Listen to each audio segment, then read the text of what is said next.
안녕하십니까. 반갑습니다. 민간 경비론을 시작하도록 하겠습니다. 이제 첫 번째 보시면 민간 경비 개설이라고 되어 있죠. 자, 민간 경비와 공경비라는 말이 있습니다. 이제 공경비는 경찰청이 있죠. 자, 경찰청에 있는 경찰 뿐만 아니라 대통령 경호처라는 곳이 있습니다. 이제 거기에서 하는 걸 공경비라고 하고요. 그러니까 민간 경비라는 것은 뭐냐면 경비 업체를 의미하는 것인데요. 그러니까 돈을 받고 이렇게 해주는 것이죠.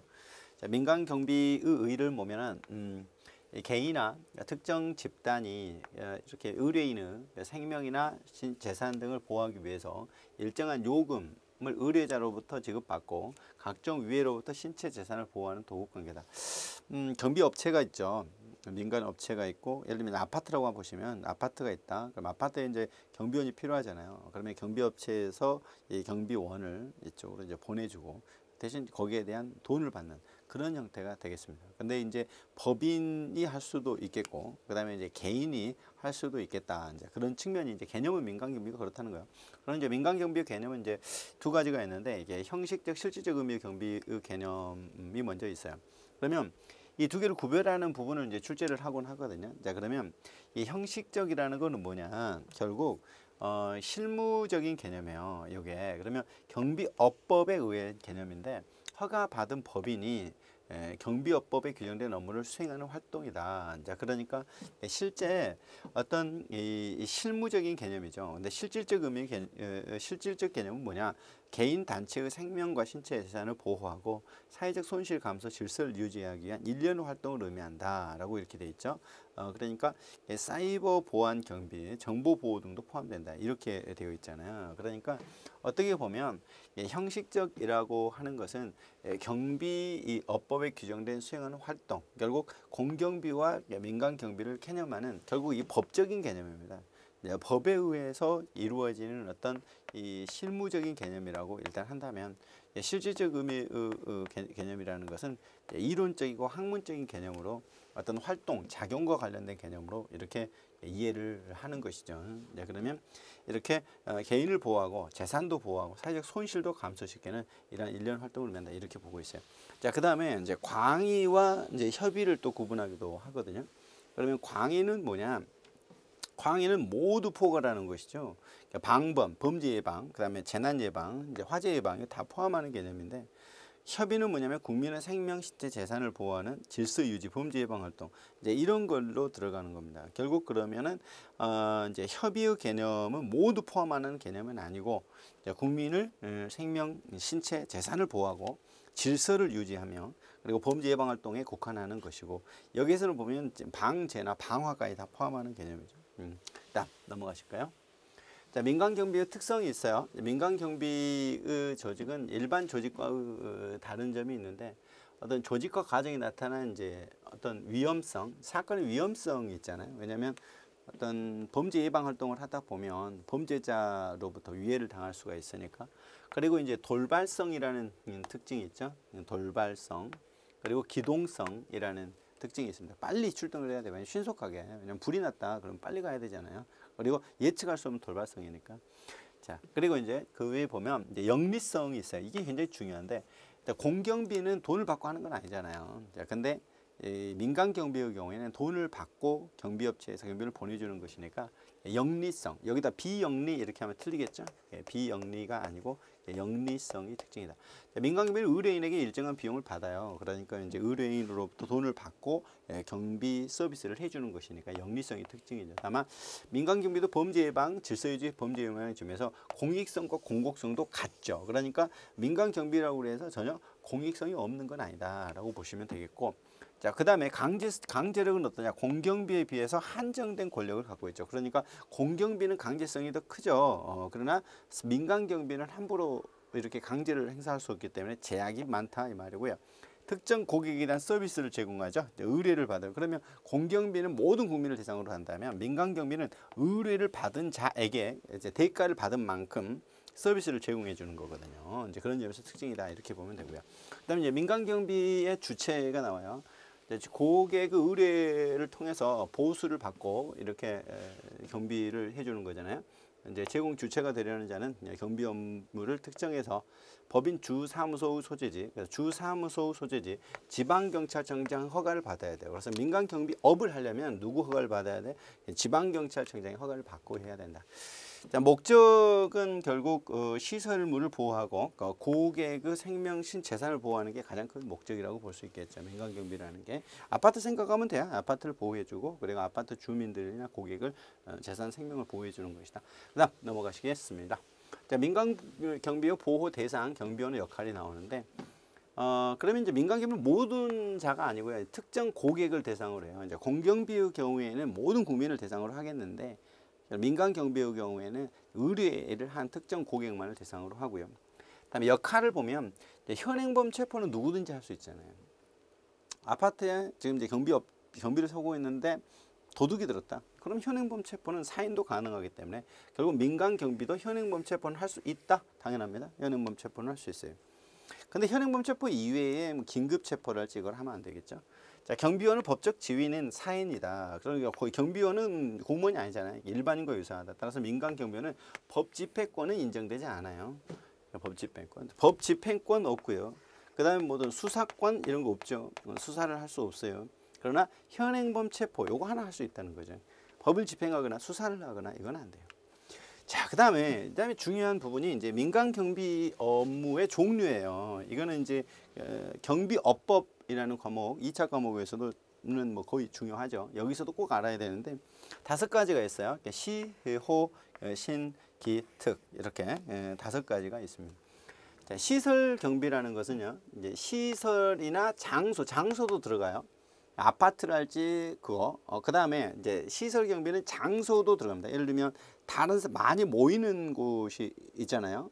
많이 모이는 곳에 도난이나 화재, 그다음에 혼잡을 방지하는 거. 이게 이제 시설 경비, 혼잡 경비가 아니에요. 그러니까 예를 들면 뭐 경기장이다. 그러면 그 장소잖아요. 장소에서 많은 사람이 모이니까 혼잡을 막는 거. 이것도 시설 경비라고 그래요. 시설 장소에 도난, 화재, 혼잡을 막는 거고. 호송 경비는 뭐냐면 운반 중이에요. 이게 보관 중이 아니에요. 이게 보관이 아니라 이 운반 중에 있는 현금이나 유가증권, 귀금속 상품 그 밖에 물건에 대해서 도난이나 화재를 방지한 거예요. 그러니까 여기 사람은 안 들어가요. 사람은 호송 경비가 아닙니다. 그다음에 신변보호 경비는 사람이죠. 사람의 생명이나 신체를 방지하는 거예요. 이거 특수 경비가 아니고요. 기계 경비는 뭐냐면 경비 대상 시설에 설치된 기기에 의해서 그 S1 있죠. 예전에 세콤이라고 하는 S1 여기에서 기기를 설치해요. 이제 감지기와 송신기를 이 건물에다 설치해 놓습니다. 야간에 야간 등에 이제 그러면 이 경비 대상 시설 외의 장소 아무튼 센터로 이렇게 수신을 합니다. 수신을 해서 도난이나 화재를 막는 거. 이게 기계 경비입니다. 특수 경비는 공항, 자, 항공기를 포함하죠. 그리고 대통령령으로 정하는 국가 중요 시설의 경비, 도난 방지를 하는 겁니다. 이렇게 5가지가 민간 경비에 들어가요.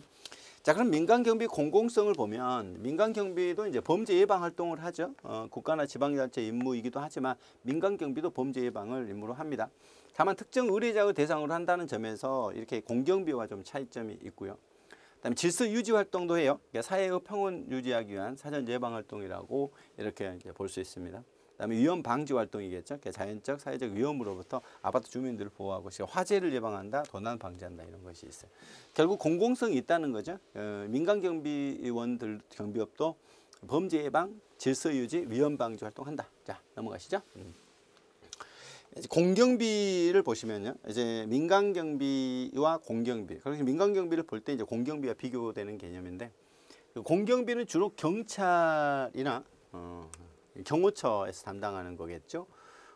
국가기관이 법 집행이에요. 그러니까 민간 경비는 법을 집행하는 것보다는 의뢰인과의 계약에 의해서 이루어진다면 공경비는 법 집행으로서 권한을 갖고 있어요. 국민을 위해서 모든 국민에 의해서 질서를 유지하고 그다음에 교통 단속 위해 방지 그리고 범인을 체포하고 수사하는 수사까지도 들어가겠죠. 이런 모든 활동이 공경비입니다. 결국 공경비는 이렇게 범인을 체포 수사를 하거나 범죄를 예방 진압을 하거나 국민의 생명, 신체, 재산을 보호하거나 질서를 유지하는 게 이제 기본적인 거겠죠. 자, 그러면 이 공경비는 어떤 특징을 갖고 있느냐라고 보니까 좀 전에 민간경비는 특정 의뢰인이었다면 여기 공경비는 모든 국민이 대상이고요. 그리고 공공성이 특징이죠. 물론 이제 민간경비가 공공성이 일부 있었죠. 그다음에 법을 집행하는 거야. 어떤 특정 의뢰인과 계약에 의한 것이 아니라 법을 집행하기 때문에 일단 공익성이 우선입니다. 그다음에 영리성이 아니에요. 비영리성이죠. 이렇게 이 민간경비는 영리성을 특징으로 하지만 공경비는 비영리성이다라고 하는 거고요. 법 집행에 대한 권한을 가진 기관에 의해서 강제력이 있죠. 강제력이 있죠. 그래서 일반 경비, 공경비는 모든 국민, 일반 국민을 대상으로 법을 집행을 하는 공익성과 그리고 비영리성과 강제성이라는 특징을 갖고 있다. 자, 넘어가시죠. 자, 민간경비와 공경비의 관계는 어떻게 되냐라고 보니까 우리나라는 치안 메커니즘 공경비와 민간경비 두 축을 갖고 있죠. 자, 공경비를 보충하는 게 민간경비일 거예요. 그러면 공경비에도 한계가 있잖아요. 이제 경찰이 모든 걸 다 담당할 수 없고, 그 다음에 비생산성으로 인해서 민간경비가 등장하게 됩니다. 자, 공경비가 민간경비 도움 없이 질서유지, 공공안전을 기하기는 좀 어렵죠. 그래서 결국 이 민간경비의 필요성이 대두되고 있다. 자, 그러면 공경비와 상호 비교에서요, 상호 관계를 보면 상호 갈등 요인, 민간경비와 공경비의 갈등 요인으로 상호 정보 교환이 없다. 상호 경쟁 의식이 있다. 역할 기준이 불명확하다. 자, 이런 것들이 좀 있죠. 특히 이제 최근에 나와 있는 어떤 뭐 탐정사 이런 것들도 이제 마찬가지예요. 그래서 공경비가 갖고 있는 분야에 사생활 침해 문제가 있다 보니까 과연 민간 업체의 탐정업을 허용할 것인가? 여기 이제 논란이 되듯이 따라서 민간 경비와 공경비의 어떤 갈등 요인이 이제 있다라는 거고요. 그러니까 특징을 보면 따라서 민간 경비는 보조적인 역할을 하는 거예요. 그러니까 결국 공경비가 원칙이고 민간 경비는 보충적이고 보조적으로 한다. 그다음에 이제 재원 측면을 보면 공경비의 재원은 세금으로 가잖아요, 그죠? 그러니까 민간 경비의 재원은 청원주 등 지금 시설주가 지급을 하는 도급 계약에 의한 비용으로 의한다는 것이 차이고. 자, 민간 경비가 점점 확대되고 있어요. 그러니까 사회 경제적 요인, 공경비의 인력 부족, 민간 경비의 어떤 필요성의 중시 이런 것들 때문에 시장 규모가 늘어나고 있습니다. 경비업체가요. 넘어가시죠. 자, 그러면 공경비와 민간 경비 비교 이제 자주 출제하죠. 두 개를 비교하는 부분인데, 그럼 이념적으로 보면 결국 여기서는 법 집행인 주를 이루어요. 그래서 공사이익 보호라면은 여기에는 뭐예요? 사익을 보호하죠. 공익보다는 사익을 보호합니다. 민간 경비의 경우에는 결국 여기에는 모든 국민을 대상으로 한다면 여기에는 의뢰자를 대상으로 하니까 역할에 있어서도 범죄 예방 진압이 우선이라면 여기는 범죄 예방과 손실 예방이라는 개념이 여기 들어가죠. 여기에는 수사가 들어가지만 여기는 수사를 하면 안 돼요. 그다음 범죄 진압이 들어가면 안 돼요. 근데 손실을 예방하는 측면이 있죠. 의뢰자의 손실을 예방하는. 여기는 통치권이고 여기는 계약에 의한 거고, 일반 국민이라면 의뢰자만 대상으로 하고 강제력이 있죠. 그래서 강제력이 제약이 있다. 함부로 강제력을 행사하면 안 된다.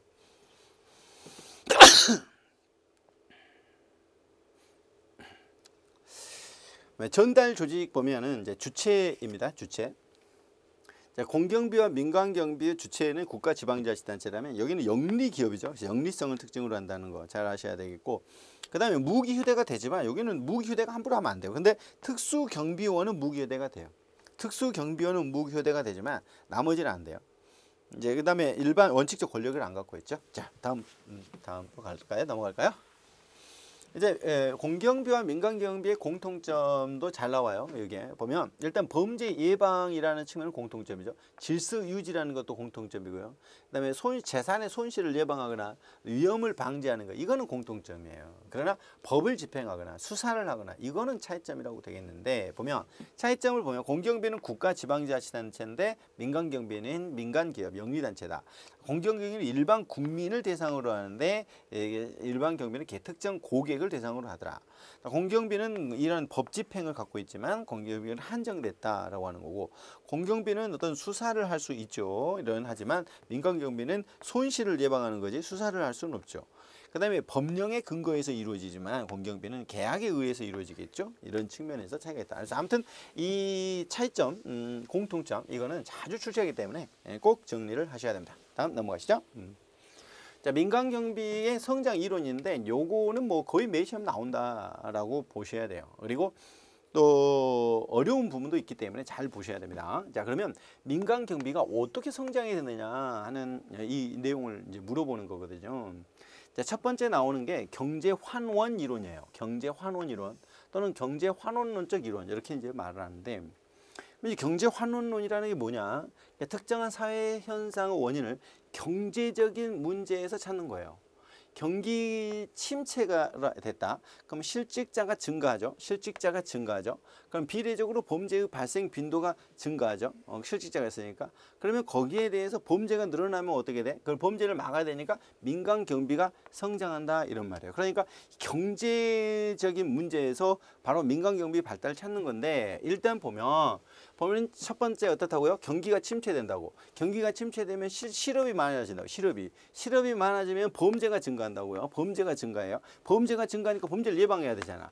그러니까 민간경비가 성장한 거다. 결국 이 경제적으로 실업이 증가하니까 민간경비가 발전했다. 이게 바로 경제환원 이론이에요. 자, 그러면 여기에 특징을 보면 순수한 경제학적 관점으로 보는 게 경제환원 이론이죠. 그다음에 거시적 접근을 해서는 실업의 증가가 범죄가 늘어나고 실업이 경제 일반 침체로 발전하게 됨으로써 바로 이 경비 시장이 발전했다. 이렇게 설명을 하죠. 자, 근데 이런 경제 환원 이론의 문제점은 이 사회 범죄의 원인을 파악함에 있어서 다각적인 것이 필요한데 지금 경제 환원은 어때요? 경제만 갖고 하는 거죠. 사회 현상이 직접적으로 경제와 무관하더라도 그 원인을 오직 경제 문제로 고려한다. 그래서 이게 너무 이거는 단편적이라는 거죠. 경제가 호황일 경우에도 그러니까 방금 경제가 불황일 때만 보는 건데 호황일 때도 범죄가 증가하더라. 그럼 이거 어떻게 설명할래? 이런 문제가 생긴다는 거죠.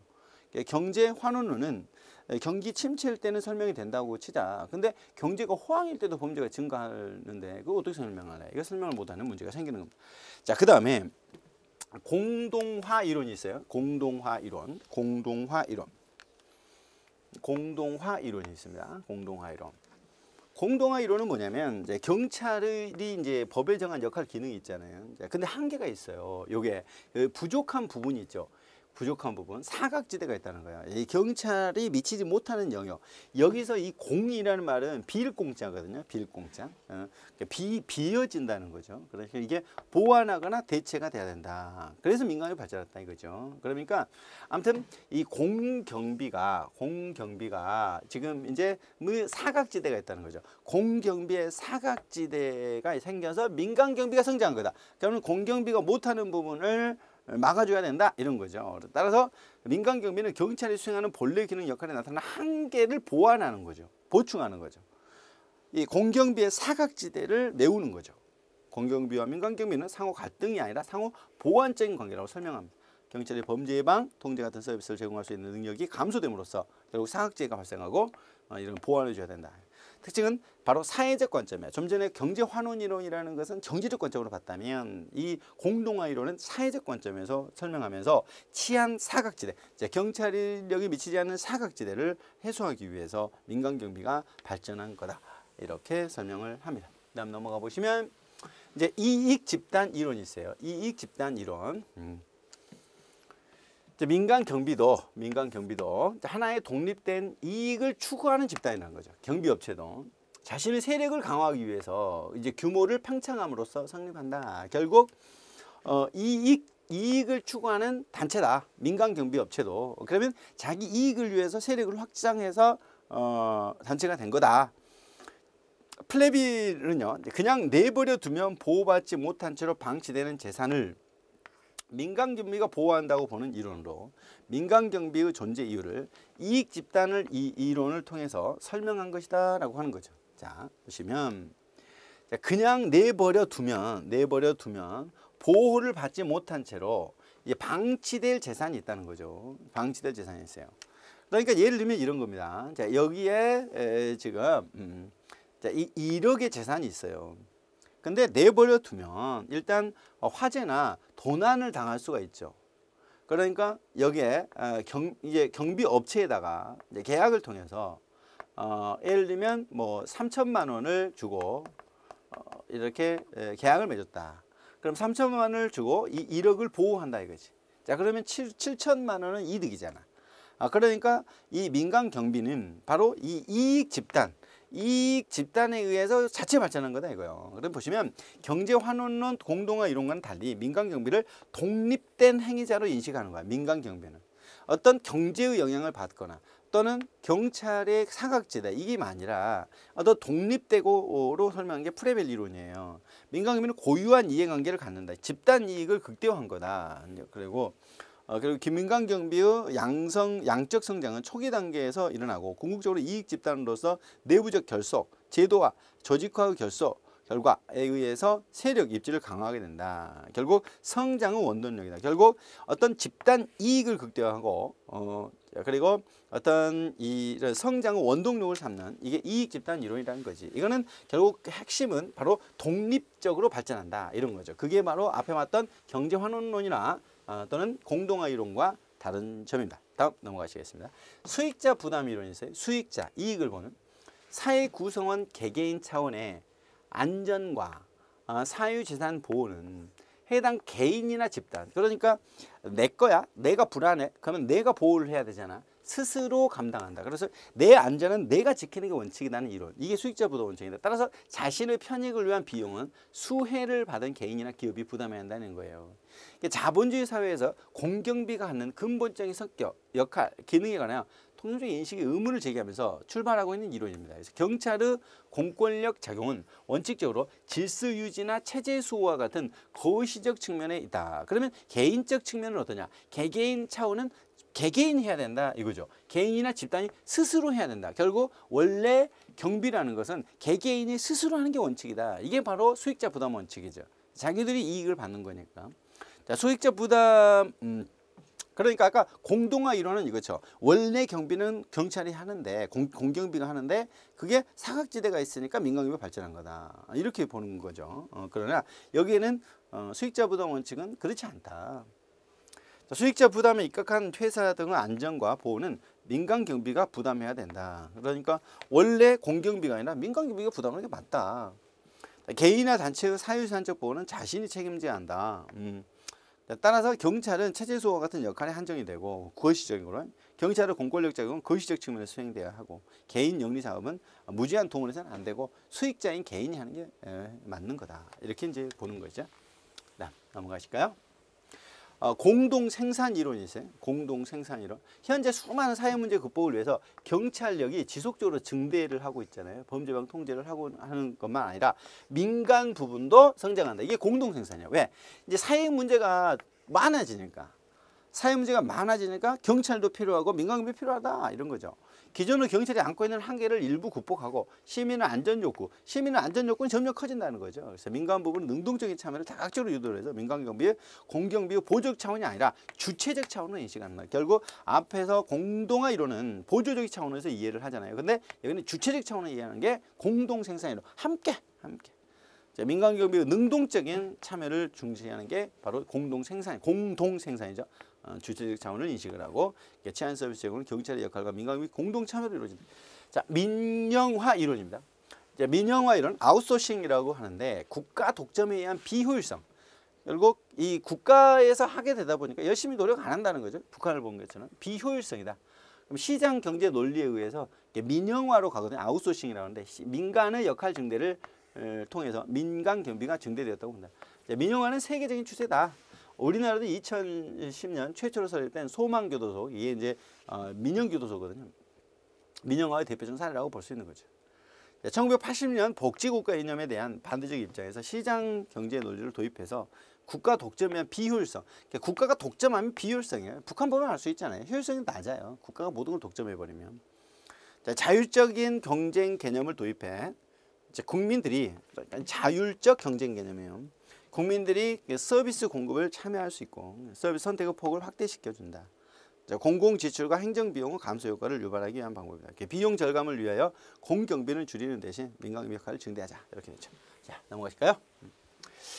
그 다음에 이제 범죄 예방론과 관련해서 CPTED라고 하는 게 있어요.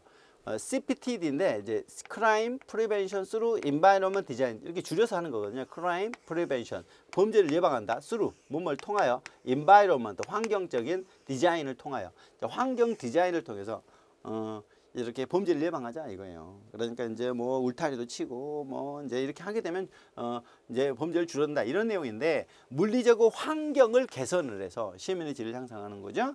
주민들의 불안을 해소하는 거예요. 뉴만의 방어 공간, 그러니까 어떤 주거의 방어 공간을 잘 만들어서 하는 제퍼리가 이제 셉테드로 이제 제시를 했는데, 과거의 범죄에 대한 연구는 범죄인, 그에 둘러싼 인적 환경, 그래서 범죄자의 환경, 이 범죄인이 타고났냐 이런 거를 중심으로 생물학적, 심리학적 원인으로 이렇게 국한했으나, 이를 탈피해서 범죄가 행해지는 장소와 공간 등 물리적 환경으로 관심을 이동을 하는 거죠. 1차적 전략, 2차적 전략도 중요하다. 그래가지고 1차적 전략을 2차적 전략으로 이제 바꾸는 거. 그래서 1차적으로 지금 범죄인을 대상으로 했으나 이제는 환경으로 이렇게 바꾸자 이거죠. 제가 셉테드는 모든 인간은 잠재적 범죄 욕망을 가지고 있기 때문에 사전에 범죄 기회를 차단하자. 한마디로 범죄의 상황을 예방하자. 이런 것들이 바로 셉테드입니다. 자, 그래서 보시면 전통적 셉테드와 현대적 셉테드 개념이 나와요. 전통적 셉테드는 단순한 외부 공격으로부터 보호 대상을 강화하는 이 타겟, 그다음에 이제 THA죠. 이제 하드닝 어프로치라고 하는, 그러니까 아예 딱 통제하는 이런 것만 강조해서는, 현대적 이렇게 셉테드는요, 여기에다가 시민의 삶의 질을 향상시키는 것까지 고려를 하고 있어요. 그러니까 아예 보호만 했다는 거죠. 도둑이 막는 거를. 그러면 요게 셉테드의 1차적 기본 전략과 2차적 기본 전략이 있는데, 1차적은 이 자연적 통제, 자연적 감시, 영역성의 강화라는 세 가지 차원에서 출발을 해서 자연적 접근 통제를 통해서 범죄 예방 효과자 이렇게 했다면, 이제 2차적으로는요, 이 조직적 통제, 기계적 통제, 자연적 통제 이제 이런 것들을 다 고려를 하도록 하는 거죠. 그러면 여기에 1차적으로 자연적 통제는 예를 들면 뭐 보안 등을 설치하거나 이런 거죠. 이제 이게 출입문을 딱 두는 거죠. 그다음에 여기는 보안 등을 설치한다든지, 그다음에 스스로 어떤 소유의식을 갖는다든지 이런 거고요. 그다음에 이게 조직적으로, 그다음에 기계적으로, 자연적으로 이렇게 자연적 통제뿐만 아니라 조직 기계적으로 하는 2차적 통제입니다. 그래서 이렇게 발전하는 거고, 동심원 이론이라는 게 있는데요. 이제 보호 가치는 높은 자산일수록 보다 많은 공간을 형성해야 된다는 이론이죠. 그러니까 보호 가치가 높으면 어때요? 거기에 공간을 더 많이 차지하게 되겠죠. 자, 그다음에 자, 플렌텐과 파우스트라는 사람이 있어요. 이제 그러면 이 이제 질병 또는 범죄 예방을 위해서 이제 원래 의료 모델이었는데, 이게 범죄 모델로 갔어요. 1차, 2차, 3차인데 1차는 시민이에요. 그러니까 이 시민들이 범죄 피해를 당하지 않도록 CCTV도 설치하고, 또는 이제 방범창도 만들고 이제 이렇게 가자는 것이 1차 예방이고요. 2차 예방은 우범자 있죠. 그 소년범들 있잖아요. 이게 범죄를 할 우려가 있는 자들을 대상으로 해가지고 이렇게 막자. 이게 2차 예방이고요. 3차 예방은요, 실제 범죄자들이 다시 못 하도록 하자. 이게 이제 3차 예방입니다. 그러면 1차 예방을 보면 범죄 발생 원인을 찾아 그러한 원인을 개선하는 데 초점을 둔다. 환경 설계. 그러니까 이제 이 범죄 피해를 당하지 않도록 이 환경을 잘 만들어 보자라고 하는 것이 여기에 이제 1차 예방이에요. 자, 그리고 이제 여기에 그 이웃 감시랄지 방범 교육을 통해서 일반 시민들이 이렇게 범죄를 당하지 않도록 이제 하는 거, 이걸 말하고요. 그다음에 2차 예방은 범죄 발생하기 전에 우범자 있죠. 이렇게 그 비행 소년들 있잖아요. 이런 잠재적 범죄자들이 범죄를 하지 않도록 미리 막는 거죠. 그래서 학교나 부모님들이 굉장히 중요하죠. 학교나 부모, 가정에서 이걸 해야 된다 이런 거고요.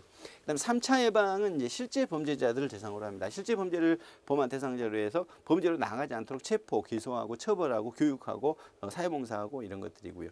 민간경비 성장 요인은 이제 보면은 사회 전체의 범죄, 손실 문제를 증가했다. 지금은 이제 사회 범죄가 늘어나고 손실이 늘어나고 적절한 공권력이 되게 어렵죠. 경찰로는 다 어렵다. 그리고 안전 의식이 증대되면서 지금 이제 민간 경비의 필요성이나 이런 것들은 점차 커져가고 있다라고 보시면 되겠습니다. 이제 향후 이제 문제를 통해서 정리를 하시면 이게 좀 어려움이 없다라는 걸 알 수 있을 겁니다. 자, 이 시간 여기까지 하고요. 다음 시간에 뵙겠습니다. 수고하셨습니다.